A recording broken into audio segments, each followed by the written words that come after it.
Hi! In front of me is Xiaomi Mi 11 Ultra, and today I would like to show you how you can operate voice recorder on this device. First of all, you need to find an app called Voice Recorder and click on it. It should be in Tools folder, that one. Now just allow in the pop-up and tap on this red button to start recording. You can pause it and unpause it by using the same button. You can also add a bookmark by clicking on this left one. If you wish to end your recording and save it, click on this right button over here, name it, and select OK in the Save Recording pop-up.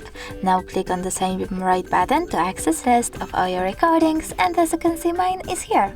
You can always delete it by holding it and tapping on this delete icon at the bottom right corner. Now confirm your choice by choosing delete. Thanks so much for watching. If you enjoyed this video, smash that like button, comment and subscribe. Bye!